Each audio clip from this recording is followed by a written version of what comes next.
여러분 반갑습니다. 우리가 사는 공간 속에서 만날 수 있는 멋진 도서관에 가서 우리가 사는 시간 속에서 찾을 수 있는 좋은 책의 밑줄 쳐 중계하는 여러분의 중계 소원입니다. 구독과 좋아요는 사랑입니다. 오늘은 부산에 있는 다대 도서관에 가서 탁월한 사유의 시선을 중계해 드리겠습니다. 서강대 철학과 교수로 재직 중이며 건명원의 초대 원장을 맡고 있는 최진석이 지었습니다. 우리나라 철학도들이 철학을 더 심층적으로 공부하기 위해서 유학을 떠날 때 그들이 향하는 나라들이 어디인가요? 대부분 영국, 프랑스, 독일, 미국, 중국 등입니다. 이런 나라들의 공통점이 무엇일까요? 지금 세계를 움직이고 있는 강한 국가들입니다. 이렇게 말하면 독일 철학, 영국 철학, 프랑스 철학, 미국 철학, 중국 철학의 내용이 각각 다른데 어떻게 이런 나라들이 모두 똑같은 높은 지위를 유지할 수 있는가라고 따지듯이 묻는 분들도 있습니다. 대답은 이렇습니다. 철학은 그 내용 자체로 규정된다기보다는 사유, 즉 살아있는 활동이기 때문입니다. 각각 다른 내용의 철학을 가지고 있지만 그런 나라들은 공통적으로 철학적인 높이의 사유 능력을 가지고 있다는 사실이 중요합니다. 통상 우리는 어떤 하나의 철학이 가지고 있는 이론 체계나 내용이 어떻게 되어 있는지만 묻고 따지는데 더 중요한 것은 내용이야 각기 다르다 하더라도 그런 내용을 산출하는 철학적 높이의 시선을 가지고 있느냐, 가지고 있지 않느냐 하는 것입니다. 예를 들어 전쟁에서 나라마다 각기 다른 전략을 사용하더라도 각 나라가 사용하는 전략적인 내용의 차이보다 전략을 행사할 수 있는 그 수준에 올라가 있다는 사실이 더 중요합니다. 전략적 높이를 행사해 본 적이 없이 그저 전술적 차원에서만 살아본 사람들은 이를 이해하기가 쉽지 않지요. 여기서 내용이 전술이라면 시선은 전략입니다. 프랑스 철학과 영국 철학의 내용적인 특징은 다릅니다. 이론 체계가 다르다는 것이죠. 하지만 영국이나 프랑스 철학이 모두 각기 다른 이론 틀로 되어 있다 하더라도 중요한 것은 그런 철학 이론을 산출할 수 있는 철학적인 높이의 시선을 프랑스나 영국 사람들이 동등하게 가지고 있다는 사실입니다.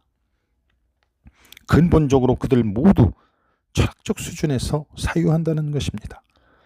철학적 차원에서 사유한다는 말은 다른 방식으로 비유하면 전략적 차원에서 움직인다고 할 수 있겠습니다. 한층 더 높은 곳에서 내려다본다는 뜻입니다. 그렇지 못하면 그들의 움직임에 종속적으로 반응하는 차원의 삶을 꾸릴 수밖에 없습니다. 철학을 수입한다는 말은 곧 생각을 수입한다는 뜻입니다. 생각을 수입한다는 말은 우리가 수입하는 그 생각의 노선을 따라서 산다는 뜻이고요.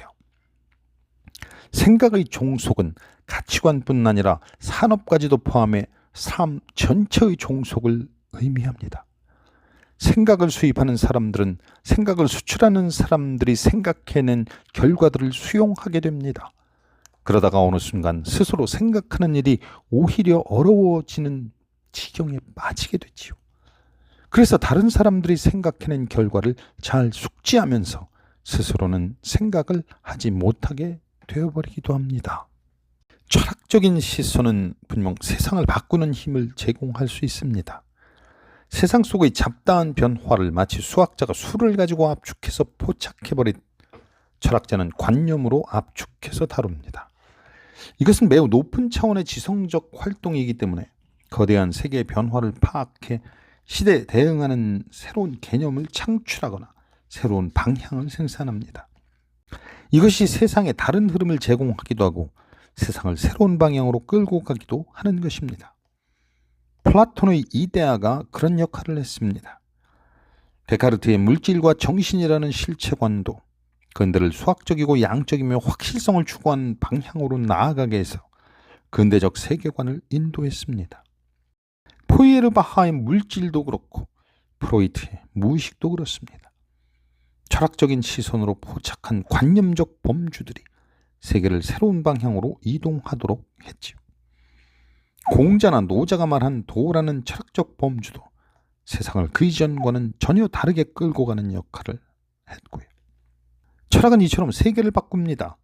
아니면 철학이 세상을 바꾸는 것이 아니라 바뀌는 세계를 철학적 시선이 가장 앞서 포착한다고 말할 수도 있을 것입니다.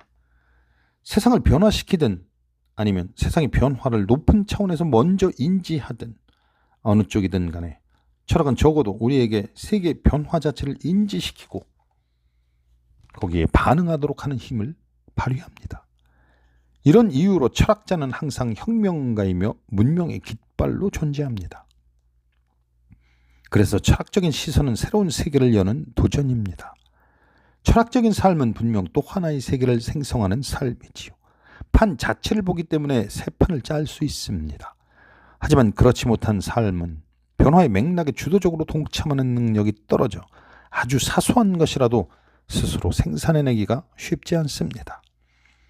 판 자체에 대해서 사유하지 않기 때문에 새 판 짜기가 불가능하며 따라서 이미 만들어져 있는 기존의 판 안에서만 움직일 수 있을 뿐입니다. 삶 자체에 대한 인식이 떨어지면 어쩔 수 없이 이미 정해진 삶의 방식을 답습하며 살지 않을 수 없는 것 같은 이치입니다. 그래서 남들이 먼저 생산해 놓은 것을 따라하거나 확대 재생산하는 역할만을 할 수 있을 뿐이지요. 지식의 축적 여부를 떠나 지성적인 높이를 갖느냐 갖지 못하느냐가 그 삶의 격을 결정한다는 말로도 지금 우리가 하고 있는 이야기를 정리할 수 있겠습니다. 그 지성의 극처가 한가운데 철학이 있다는 말입니다. 이 극처주위에 우리가 일상 속에서 접근하기 쉽지 않은 여러 분야들이 상하 좌우로 맴돌고 있습니다. 수학, 예술, 물리학, 문학, 사학 이런 것들입니다. 이런 분야들이 바로 이 세계를 지성적으로 높은 위치에서 포착하는 것들이지. 이들을 세계를 물리적인 원리로 포착하거나 화학적인 연관으로 포착하거나 수로 포착하거나 관념으로 포착하는 것으로 구분될 뿐입니다. 포착된 그것들을 형상적인 방식으로 드러내면 예술이 되는 것이고요. 이 높이에서 한 결정들이 구현되면 되게 창의적이다, 독립적이다, 전략적이다, 선도적이다, 선진적이다, 새롭다, 지배적이다 등등의 평가를 듣게 됩니다. 그렇지 않으면 따라한다, 복제한다, 종속적이다, 피지배적이다, 전술적이다, 후진적이다, 구태의연하다는 평가를 듣게 되고요. 창의적이고 독립적이고 선도적인 일들은 모두 판을 다르게 짜는 결과를 낳습니다. 사유가 철학적인 높이에서 전개되고 또 그런 높이에서 하는 활동이 국가 발전에도 큰 힘이 된다는 것을 알 수 있습니다. 창의력이나 상상력이 발휘되어 주도권을 가진 나라야라야 비로소 선진국의 지위를 누릴 수 있는데 그런 것들이 발휘되는 높이가 바로 인문학적인 높이 혹은 철학적 높이이기 때문입니다. 당연히 선진국은 전략적인 국가입니다. 그런데 앞서 말했듯 한국에서는 철학을 말하면서 거기에 국가 발전을 연결시키면 매우 철학적이지 않은 태도로 받아들여집니다. 왜냐하면 우리에게 철학은 대개 보편적인 세계관이나 원리 등을 체계적으로 설명한 이론이어야 하는 것으로 간주되어 왔기 때문입니다. 하지만 여기서 매우 반성적인 주의를 기울여야 합니다. 우리는 철학 생산국이 아니라 철학 수입국입니다. 철학을 수입한다는 것은 생각을 수입한다는 것이지. 생각을 수입한다는 것은 삶의 기본 원칙들을 수입한다는 것으로 결국 종속성을 드러냅니다. 즉 독립적인 상태가 아니라는 것입니다. 이런 구조가 산업에까지 그대로 연결되어 종속적인 산업 구조를 갖게 하지요. 결국 사유의 종속정으로 창의적이지 못하고 다른 나라의 창의적 결과를 따라하기만 하는 것. 이것이 철학 수입국인 한 벗어나기 힘든 치명적인 문제입니다. 그런데 철학 생산국들은 좀 다릅니다. 밖에 있는 것을 그대로 따라하지 않고 스스로 생각합니다. 이것을 우리는 독립적인 사유라고 합니다. 이 독립적인 사유의 터전은 외부에 이미 있는 사유의 내용일 수가 없습니다. 대신 바로 자기가 처한 당장의 세계가 되는 것이지요. 그래서 그들의 사유는 그들이 처한 구체적인 현실 속 역사적인 세계 자체에서 비롯됩니다. 사유의 뿌리를 그들이 처한 세계 그 자체에 두는 것이지요. 철학의 아버지 혹은 최초의 철학자라고 꼽히는 인물은 탈레스입니다. 탈레스를 그냥 임의적으로 최초의 철학자로 떠받드는 것은 아닙니다. 이미 아리스토텔레스나 니체도 그렇게 이야기했고 서양 철학사를 쓴 버틀런트 러셀도 자신의 철학사 안에서 탈레스를 최초의 철학자로 제시하고 있습니다. 이렇듯 많은 철학자들이 탈레스를 최초의 철학자라고 지목하는 데는 당연히 그럴 만한 이유가 있을 것입니다. 탈레스가 인간의 역사에서 특별한 깃발의 역할을 했기 때문입니다. 이를 좀 더 구체적으로 살펴보겠습니다. 탈레스는 만물의 근원은 물이다 라고 했지요. 그런데 만물의 근원은 물이다 라는 이 명제가 과학적으로 참인지 거짓인지 그것 자체는 중요하지 않다고 했습니다. 지금 우리의 관심사도 아니고요.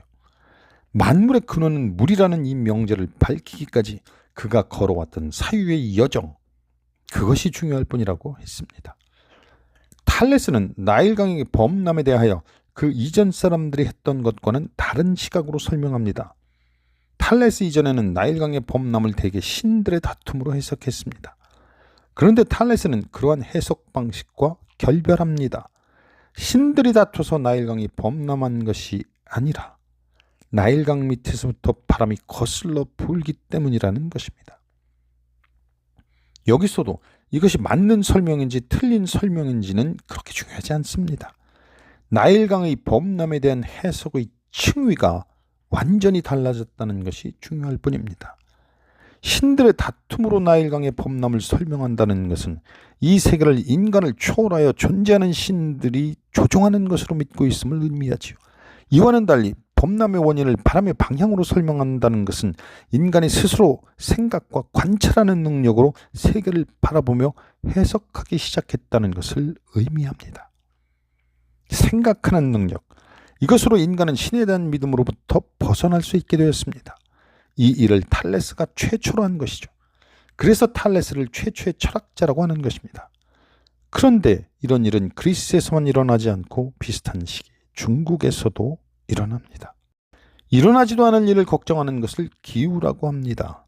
기나라 사람이 하는 걱정이라는 뜻이죠. 탈레스가 살던 때와 비슷한 시기 기나라는 주나라의 변방국이었습니다. 주나라는 각 지방을 통치하는 제후들을 천자가 가장 위에서 지배관리하는 봉건제 국가였습니다. 주나라는 은나라를 멸망시킨 후 그 유민들을 한 곳으로 모아 살게 했는데 바로 송이라는 나라입니다.